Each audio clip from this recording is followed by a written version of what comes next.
Welcome to the infamous edition of the Headstones and Microphones, where we use AI to step into the past through a researched first-person simulation done through creative storytelling of history's most infamous people. Now, let's meet our guest. Welcome to the podcast. Let's start at the absolute beginning, where the public narrative hasn't yet distorted who you were. When and where were you born, and what was your given name? Hi, Calvin. If we are taking it all the way back to the start, before the headlines and the chaos, I was born on June 24th, 1941, right in Lake Worth, Florida. My parents, Margaret and Charles Adolphus Whitman Jr., named me Charles Joseph Whitman. I was the eldest of their three boys. What was your hometown and home life like as a child? Growing up in Lake Worth, our life looked like the picture of mid-century American stability from the outside. My father was a moderately successful plumbing contractor, so we lived comfortably and had a certain social prominence in the community. We were raised traditional Roman Catholics, and my mother was incredibly dedicated to us. But behind closed doors, our home life was incredibly tense and rigid. My father was a self-made man who came up through an orphanage, and he ruled our household with an iron fist. He was deeply abusive, both physically and verbally, toward my mother and us boys. It was a stressful environment where perfection was demanded, and the threat of an explosive confrontation always hung in the air. Was there a story behind your name, or a nickname that stuck with you? There wasn't a complex story behind my name, as I was simply named after my father. Because of that, I was just Charles to most people, or Charlie to those who knew me well. Later on, of course, the media slapped a heavy, permanent moniker on me that completely eclipsed my actual identity, calling me the Texas Tower Sniper. What were you like as a child, and how many years of schooling did you actually attend? I was an incredibly driven, high-achieving kid, largely because I was constantly trying to satisfy my father's intense expectations and avoid his anger. I scored quite high on IQ tests early on and picked up skills quickly. I started piano lessons at age 5, studied Latin at 9, played pitcher on the parochial baseball team, and managed the football team. I was a devout altar boy and had a paper route. I excelled in the Boy Scouts, earning the Ad Altare Day Award and becoming an Eagle Scout at just 12 years and 3 months old, which was one of the youngest on record. As for schooling, I attended Sacred Heart Grade School in junior high, finished all 4 years of high school, and graduated in June of 1959. After my military service started, I secured a scholarship and attended the University of Texas at Austin for a couple of years, studying engineering, though I didn't get to finish my degree. What's a decision that changed everything for you, but felt small at the time? In July of 1959, right after I graduated high school, I had an incredibly violent, serious confrontation with my father. I reached my breaking point with his abuse and control. To escape him, I made the sudden decision to enlist in the United States Marine Corps. At the moment I signed the papers, it felt like a necessary escape hatch to find my own independence and a new path forward. But putting myself into that intense military pipeline, which honed my skills as a marksman and sharpshooter, completely reshaped the trajectory of my discipline and my capabilities in ways I couldn't have anticipated. Let's talk about your early run-ins with the law. Before the world knew your name for your most infamous actions, what was your very first arrest or interaction with law enforcement? And what were the consequences? My first official trouble didn't come from civilian police, but rather through military law while I was stationed at Camp Lejeune. In 1963, after my college performance dipped and my military scholarship was revoked, I was sent back to regular duty. Overwhelmed and unraveling a bit, I got caught up in some major infractions. I was court-martialed for unlawful possession of a firearm, running a loan sharking or usury operation from the barracks, and threatening another serviceman. The consequences were sharp.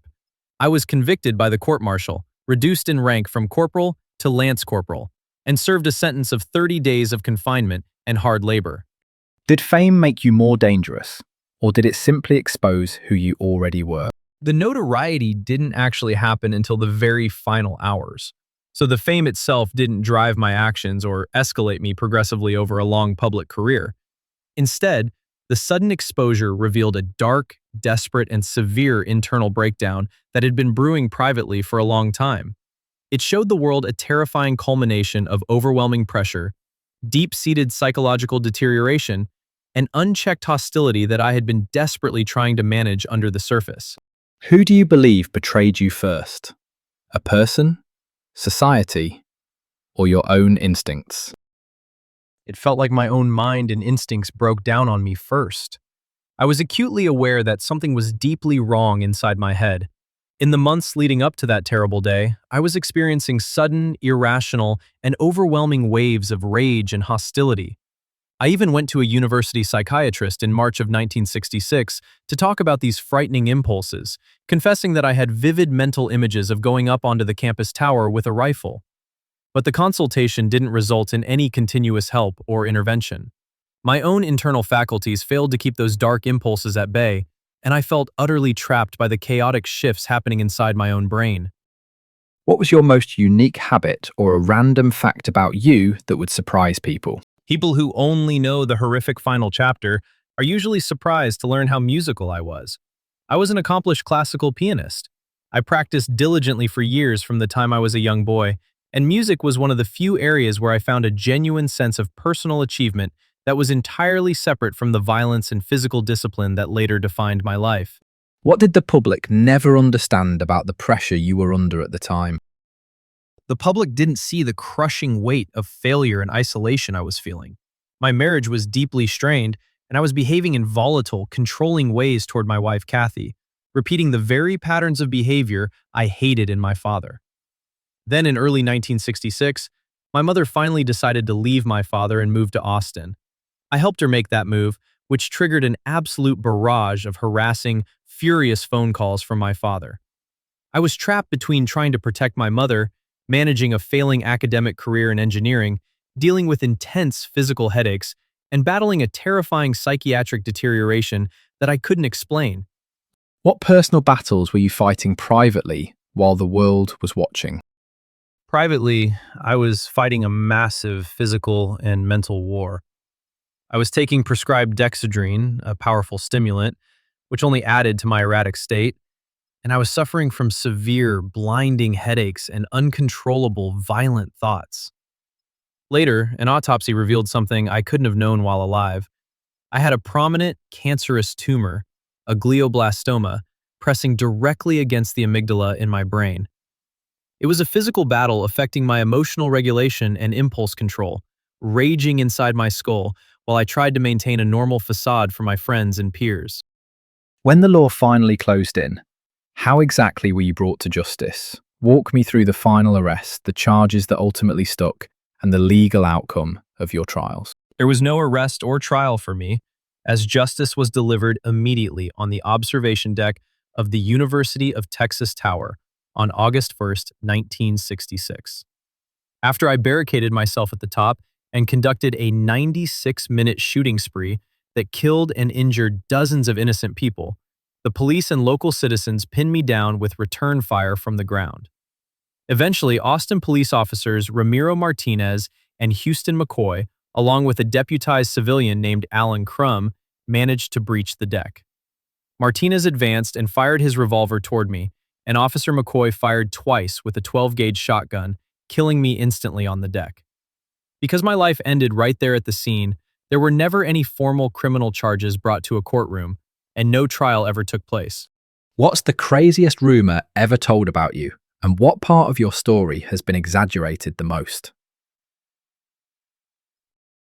In the immediate aftermath, because of my military training and the sheer devastation caused from the top of that tower, rumors swirled that I had planned this as a cold, calculated political military operation, or that I was a completely unfeeling, detached assassin.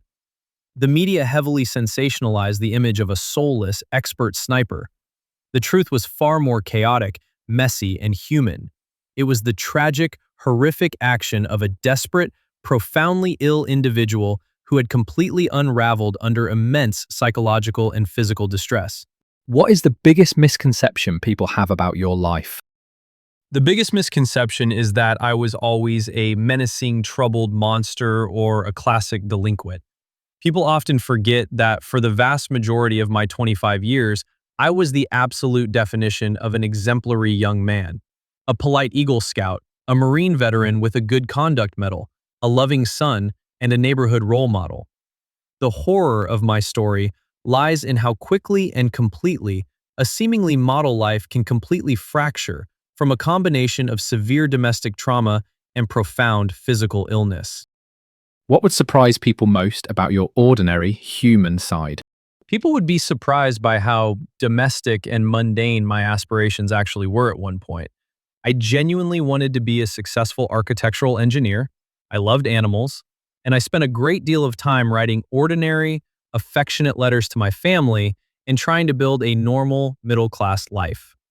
I wasn't a shadow lurking in the dark. I was a regular college student walking the campus commons, eating at the local diners, and trying to pass my classes. When, where, and how did you pass away? I passed away on August 1st, 1966, at the University of Texas at Austin. The cause of death was multiple gunshot wounds, specifically from the shotgun blasts fired by Austin police officer Houston McCoy during the tactical breach of the tower's observation deck. I was 25 years old. Charles, do you have any closing remarks about the interview or the stories you shared that you would like to share with the listeners before we sign off? I just think it is vital for people to understand that human behavior is incredibly complex. A person's life isn't just a single headline or the final terrible act they commit. There are always hidden battles, physical realities, and histories of trauma shaping a person behind the scenes. I appreciate the chance to lay out the facts of my background plainly. And that wraps up another conversation from Beyond the Grave. Thanks for joining us on the Headstones and Microphones podcast. Remember, do better with the life you have been given and choose to do good in this life. Please help spread the word by sharing and following the pod.